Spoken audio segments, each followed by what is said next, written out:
hallway. And so one question for investigators is, why did the incident commander not act on the information that the 911 operators were getting? I think it's fair to say everybody wants to know that, Aaron. And we also know the shooter entered Robb Elementary School at 11:27 a.m. We have the timeline now. 3 police officers get there at 11:35 a.m., but the shooter wasn't actually taken down until 12:50 p.m. That's 77 minutes where 19 children and 2 teachers were killed. Break down this timeline. Oh, shit. Here we go again. Sitting on YouTube is marvelous. I'm gonna give my opinion today. So let's talk about it. Do we have a gun issue? Or is it deeper than that? Clearly we have issues. Guns ain't the problem. People are. People out here who are emotionally damaged. Emotional damage! I love that skit, but sorry, get back to it. People are saying we have a mental health issue and stuff like that.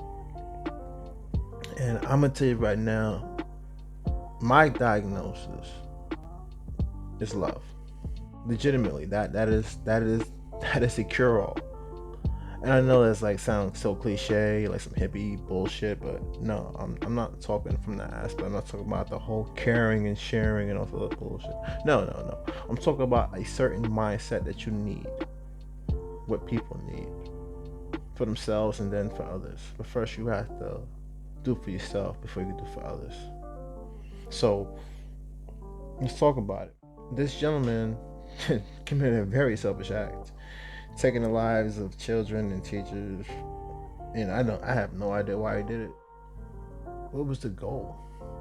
What was the point of it all? It seems so senseless. All I can say is I know it was probably most likely 9 times out of 10 it was an emotional decision that this individual made. There's no clear logic to why he did what he did. But I'm not here to judge this man either. I'm not going to say he was a good or bad person. I can't take this moment that has been clipped and shared around the world and said that he was straight up bad person. What? What the? There's no man or woman that I can actually measure.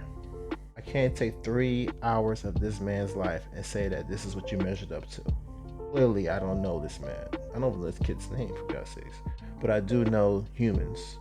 And I do know that people can do some very selfish things based on how they feel and them not having control over the things that they desire. And that's crazy. Let's think about that. Like, if you're not in control, then who is? If you can't control how you feel, then what's controlling you? Who's controlling you? It's no excuse to why he did what he did. It's not an excuse. I'm just saying, for the most part, clearly there's something that needs to be understood about this situation. And if all you got from this, and it's a disservice to those people and everyone involved, if you got from this that this is a gun problem, you're part of the problem, probably. What? Because you're contributing to the fact that we should be very narrow-minded in scope and how we approach things like this. This is not as simple as saying the guns are the problem and we need to get rid of them. No.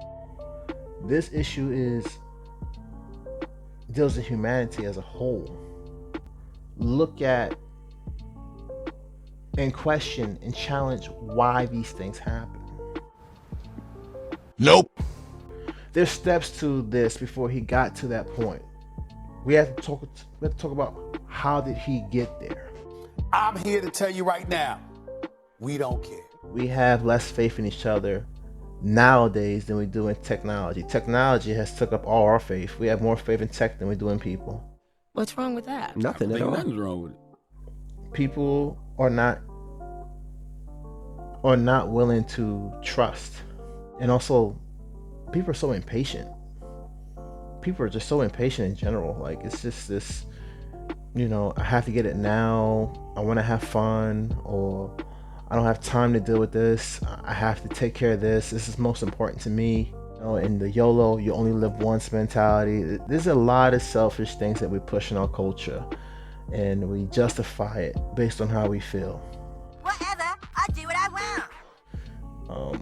you can justify anything. Any strong enough desire can justify just about anything. That's just how things work in the emotional aspect. There's no logic behind it. And I believe a lot of people, looking at our state of the culture, it's very emotional based, which is why with the emotional damage that's going on, you're seeing things like this shooting that occurred play out the way it did. And then we come down to these simple, narrow-minded conclusions like guns are the problem. And no one wants to actually do any real digging, because the hard work is, how do you get people to change? How do you get people to love themselves? That is the $1 million question there, huh?